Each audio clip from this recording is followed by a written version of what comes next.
안녕하세요. 오늘도 사연살롱을 찾아주셔서 감사합니다. 전 결혼 4년차 아이 둘을 키우는 평범한 여자예요. 시어머니께 맞았어요. 순간 저도 놀랐고 남편도 놀랐어요. 시어머니에게 뭐 하는 짓이냐고 소리를 질렀어요. 정황을 다 얘기해야 할 것 같아서 글솜씨가 없지만 길어도 양해 부탁드려요. 저는 바로 짐 챙겨 아이들과 함께 자리를 떠났고 남편도 그때 직후엔 어머니에게 화를 냈어요. 집에 도착해서는 엄청 많이 울었죠. 친정에 당장 말씀드려야 하나 했는데 부모님이 알게 되면 일이 정말 커질 것 같아 어느 정도 진정될 때까지 기다리려고 했어요. 그 후부터 시어머니는 도리어 남편에게 전화해서 당장 절 데려와서 싹싹 빌고 용서를 구하라고 하더군요. 정말 어이가 없고 화가 났어요. 맞은 건 난데 왜 제가 싹싹 빌어야 하나요? 그리고 남편은 그 상황에 지 엄마 편을 들고 있더라고요. 시어머님이 물으셔서 대답한 것밖에 없는데 왜 이러시는 건지 모르겠더라고요. 제가 더 열받는 건 남편의 태도였어요. 시어머니와 통화 내용을 가만히 들어보니 저에게 손을 댄 건 자기 엄마가 잘못한 거라고 하지만 당연히 제 잘못이 크다고 얘기를 하더군요. 제가 진정되면 일단 데리고 가보겠지만 사과는 기대하지 말라고 하더라고요. 정말 너무 화가 나고 슬프고 도저히 참을 수가 없었어요. 그래도 정확히 어떤 말이 오갔는지 모르니 일단 가만히 있었어요. 남편이 저에게 엄마가 잘못했지만 그래도 어른이니 당신이 먼저 가서 이야기해보는 건 어때? 이러길래 제가 뭐라고? 내가 먼저 가서 얘기하라고? 당신 지금 제정신이야? 나 맞는 거 못 봤어. 아무리 당신 어머니지만 지금 이 상황에 뭐? 나보고 먼저 찾아가라고? 어머니께서 직접 오셔서 잘못했다고 안 하면 나 이제부터 절대 시댁에 안 갈 거야. 라고 말했어요. 잠시 후 남편은 또 다 들리게 통화를 하는 거예요. 제가 어머님 사과를 원한다. 자기도 어쩔 수 없다. 어머니가 손댄 건 무조건 잘못했으니 먼저 사과하는 게 어떻겠냐 묻더군요. 참, 이랬다 저랬다. 남편이란 사람이 정말 남의 편 같았어요. 그러곤 전화가 끊겼는지 여보세요? 여보세요? 여보세요? 서너 번 반복하더니 남편의 한숨소리만 들렸어요. 잠시 후 제 핸드폰에 벨이 울리더라고요. 시어머니였어요. 아무리 그래도 때린 건 잘못이니 시어머니가 전화해서 제게 사과를 하려나 보다 생각했어요. 여보세요? 에미야, 나다. 네, 어머니. 지금 니년이 뭘 잘해서 그러고 앉아있냐? 당장 와서 싹싹 빌어라. 그러면 내가 이번 한 번만 용서해 주마. 이러는 거예요. 정말 미치겠더라고요. 저도 한마디 했죠. 아니, 어머니, 때린 건 어머니인데 왜 제가 용서를 빌어야 하나요? 어머니가 저한테 용서를 빌어야 하는 거 아닌가요? 그랬더니 전화기에 대고 얼마나 크게 욕을 퍼붓는지 귀에 피나는 줄 알았어요. 니 땡이 뭘 잘해서 배응망덕한 땡, 버러지 같은 땡 등등 욕을 해댔어요. 태어나 처음으로 듣도 보도 못한 많은 욕을 한 번에 들었어요. 저희 부모님도 제가 아무리 잘못해도 손 한 번 대지 않으셨고 학교 다닐 때도 평범한 무번생 스타일이라 선생님에게 크게 혼난 적도 없어요. 그런데 결혼하고 시어머니께 맞고 욕먹고 화가 나서 미칠 것 같았지만 일단 제 핸드폰은 자동 녹음 기능이 돼요. 시어머니와 통화가 잘 녹음되었는지 확인했어요. 이렇게 있으면 안 되겠다 싶어 병원으로 달려가 얼굴에 멍든 곳에 진단서를 뗐어요. 그리고 남편에게 정확하게 얘기했어요. 시어머니가 직접 오셔서 나 때린 거, 욕한 것에 대해서 사과하지 않으면 고소한다고 했어요. 그리고 나서 가만히 생각해 봤어요. 얼마 전 시동생이 만나는 여자가 있는데 시어머니가 마음에 들어 하지 않았어요. 그래서 항상 저와 남편에게 시동생이 본인의 말은 듣지 않으니 형이나 형수 말은 들을 거 아니냐시며 얘기를 해보라고 하셨어요. 그날 마침 남편이랑 밖에서 술을 마시다가 시동생과 합석을 하게 돼서 집으로 불러 이야기를 하며 술 한 잔 더 하게 됐어요. 그때 시동생 여자친구가 시어머니와 잘 지내신다는데 시어머니 어떠냐고 묻더군요. 전 아직 우리 식구도 아닌 사람에게 일부러 나쁜 소리 하고 싶지 않았어요. 그래서 시어머니와 별일 없이 잘 지내고 있다고 말해줬어요. 그랬더니 남편이 뭘 잘 지내. 맨날 나한테 시어머니는 왜 그러는 거야? 라고 하면서 라고 철없이 말하더군요. 그래서 당신 취했나 보다. 별소리를 다 하네. 시간이 늦었으니 이만 마무리하고 돌아가는 게 좋겠다 하고 술자리를 마무리했어요. 그리고 그 말이 어떻게 됐는지 시어머니의 귀에 들어갔어요. 시동생은 저를 위해서였겠죠. 남편에게 형수 힘들게 하지 말라고 하며 시어머니에게는 꼰대짓 그만하라고 했나 봐요.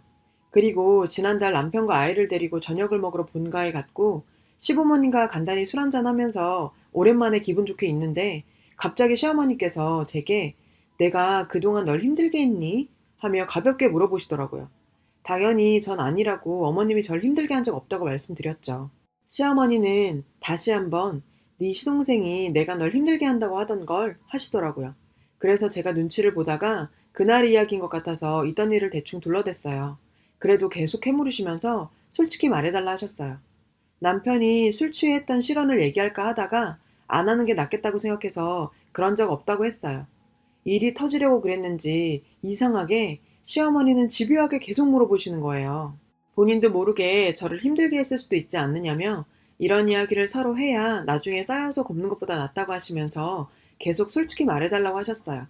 그래서 제가 어머님이 가끔 너무 직설적으로 말씀하시는 부분이 있지만 크게 개의치 않는다고 말씀드렸어요. 그때부터 더 이것저것 캐물으시기 시작했어요. 시어머니는 내가 너한테 무슨 말을 어떻게 직설적으로 했니? 네가 힘들었던 얘기를 해다오 하시면서요. 그 순간 남편이 엄마 뭘 그렇게 계속 물어. 커버를 쳐주는 척 했지만 자신도 궁금한 듯 가만히 있더라고요. 남편이란 사람이 이런 순간에 저를 데리고 가든지 자리를 파하든지 뭔가 마무리를 해야 하는데 그냥 보고만 있더군요. 자기가 뭘 잘못했는지 물어보는 내용과 달리 오히려 시어머니께선 저에게 뭔가 서운한 게 있으신지 정말 집요하게 물었어요. 그래서 제가 한 가지 이야기를 했어요. 연애 기간 동안 남편은 외국에서 일을 하던 터라 장거리 연애를 했어요. 그때 혼자서 기다리는 제게 시어머니가 부르셔서 밥도 같이 먹고 술도 한잔 했었어요. 저는 같이 잘 지내고 싶은 마음에 엄마라고 불렀죠. 그런데 시어머니께서 제게 엄마라고 하지 말라고 딱 잘라서 말씀하셨어요. 고부간에 절대 엄마와 딸이 될 수 없다고 말이에요. 그때 제 생각에는 시어머니 될 분이라면 좀 더 친근하게 다가서는 게 좋잖아요. 어려운 사이일수록 호칭이 중요한 것 같았어요. 어머님, 어머님 이러면 왠지 멀어 보이고 어려워 보이는 게 당연한 거 아닌가요? 직설적이고 단호한 말씀이 이런 식으로 서운한 점이 있었다고 말씀드렸어요. 이 이야기를 말했더니 시어머니께선 이건 이래서 저건 저래서 하시며 변명을 하셨어요. 그래서 저도 어떤 의도로 말씀하신 건지 알고 있다고 말씀드렸죠. 그랬더니 아니 그걸 다 안다면서 넌 왜 마음에 담아두니? 하시는 겁니다. 갑자기 분위기가 싸해졌어요. 그게 아니고요 어머니. 그렇지 내 이럴 줄 알았다. 지나간 일 꺼내서 뭘 어쩌자는 거냐? 어른이 이야기하면 네 하고 곱게 받아들여야지. 그걸 마음에 담아두고 어른한테 네가 잘못했다고 따지는 게 어디서 배워보긴 버른장머리냐? 라며 언성을 높이셨어요. 그 순간 저도 모르게 어머니가 계속 물으셔서 대답한 거고 대화로 서로의 마음을 알자고 하신 것도 어머니라고 말씀드렸어요. 그리고 아까도 말씀드렸지만 마음에 담아둔 게 아니라 자꾸 물으셔서 찾고 찾다 보니 그 일이 생각난 거라고요. 그 후에 머리와 얼굴에 싸대기가 날라오기 시작했어요. 세상이 번쩍거리며 별들이 보이기 시작하더라고요. 태어나서 이렇게 맞은 적이 처음이라 공포심과 수치심이 몰려왔어요. 남편이 다가와 말렸는지 그 다음이 기억이 안 났어요. 정신을 차리고 보니 차 안에 있더군요. 갑자기 서러웠던 마음이 복받쳐 정말 엉엉 울었어요. 다음날 남편이 먼저 말을 꺼낸 거였어요. 엄마가 손댄 건 무조건 잘못한 거라며 용서를 바란다고요. 그래서 제가 어머니가 직접 오셔서 사과하지 않는다면 그런 소리 하지 말라고 했어요. 그랬더니 남편이 한다는 소리가 네가 시어머니한테 말하는 말투가 곱지 못했어. 반대로 네 말투를 네가 듣고 있었으면 너도 한 대 쳤을 수도 있었을걸? 너는 기분 나쁘거나 듣기 싫은 말을 들으면 틱틱거리고 짜증 섞이고 신경질적인 말투로 얘기하는 건 사실이잖아. 진짜 고래 싸움에 새우 등 터질 것 같다.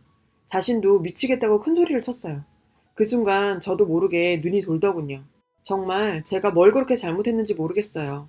말투를 꼬투리 잡아 저보고 잘못했다는 남편이나 생각에도 없던 일을 굳이 집요하게 캐물어서 절 결국 때린 시어머니나. 그래서 저도 시어머니가 무릎 꿇고 싹싹 빌지 않는다면 폭행죄로 고소하겠다고 한 거예요. 그랬더니 제가 이런 식으로 나오면 어머니께서 쓰러질 것 같다며 끝까지 시어머니 편을 드는 겁니다. 그 말을 듣고 가만히 있으니 제 머릿속에서 뭐 하나가 끊기는 것 같았어요. 같이 산 세월이 정말 무색해지더라고요. 당장 이혼하겠다고 했어요. 시어머니에게 고소장 접수하겠다고요. 남편은 고개를 절레절레 저으면서 절대 안 된다고 하면서 저에게 평생 잘할 테니 이번 한 번만 못 이기는 척 먼저 사과해주면 안 되겠냐고 부탁한다고. 정말 미친 소리를 해댔어요. 가만히 있으면 제가 미칠 것 같아서 있는 힘껏 큰 소리를 질렀어요. 이혼하겠다. 손해배상 청구하겠다. 폭행으로 고소하겠다. 설령 사과 안 받고 산다 해도 아이를 포함해 시댁엔 앞으로 절대 단 한 걸음도 하지 않겠다 했습니다. 큰 소리 내며 싸우는데 갑자기 현관 벨소리가 들렸어요. 남편이 나가보니 시아버지가 오셨어요. 들어오시자마자 제 손을 잡으시면서 미안하다 에미야. 정말 미안하다. 한 번만 용서를 해달라며 눈물을 흘리셨어요. 저희 시어머니와 같이 사는 게 신기할 정도로 시아버지는 정말 좋은 분이거든요. 제가 하는 음식이든 집안일이든 항상 수고한다고 고맙다고 말해주세요. 그런 분이 울고 계시니 제 마음도 편하지 않더라고요. 시아버지는 제가 속상해서 아무것도 먹지 못했을 것 같다며 맛있는 거 먹자며 저를 데리고 나갔어요. 제게 맞춰주려고 애쓰는 시아버지가 안타까워서 마음이 약해지긴 했지만 시어머니의 폭행과 정말 먹 같은 남편의 마음과 행동 때문에 이렇게는 못 살겠다고 말씀드렸습니다. 시아버지도 어느 정도 알고 있는 부분이라고 하시면서 그래도 자신이 미안하다며 용서해달라고 하셨어요. 하지만 전 더 이상 할 말이 없었어요.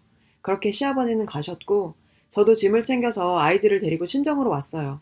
친정부모님께는 너무 미안하고 죄송스러웠어요. 그땐 차마 시어머니께 맞았다는 말은 못했고 언어폭행만 당했다고 했어요. 제 얘기를 들으시고는 친정엄마가 절 꼭 안아주시더라고요. 너무너무 고생 많았어. 엄마가 먼저 알아주지 못해서 미안해. 하시는데 참아왔던 눈물이 쏟아졌어요. 사실대로 다 말하지 못한 부분이 있다는 것도 알고 계시는 것 같았어요. 제가 이렇게 친정에 있는데도 시어머니는 사리 분별을 잘 못했어요. 폭행 사건이 있던 그날도 사람이 이렇게나 집요했나 싶을 정도로 저한테 캐묻더니 자기한테 와서 싹싹 빌고 사과하라고 하루가 멀다고 전화해서 욕하고 소리 지르고 남편과 이혼하고 그냥 끝내려고 했어요. 제가 이 사람과 결혼한 자체가 잘못이지 싶어서요. 근데 정말 이렇게 끝나면 안 되겠다는 생각까지 들게 만들더라고요. 끝까지. 제가 정말 만만해 보였나 봐요. 그래서 증거는 충분히 다 있겠다. 시어머니를 고소했습니다. 아직 그 고소건은 진행 중이고요. 끝까지 해보려고요. 남편과는 합의 이혼까지 6개월 정도 걸렸어요. 아이들을 설득하는 게 제일 힘들고 어렵더군요. 아직 어려서 정확히 뭔지는 모르잖아요. 아이들에게 너무 미안했지만 제가 정신적으로 육체적으로 더 건강하다면 아이들도 더 행복하게 자랄 수 있을 것 같아요.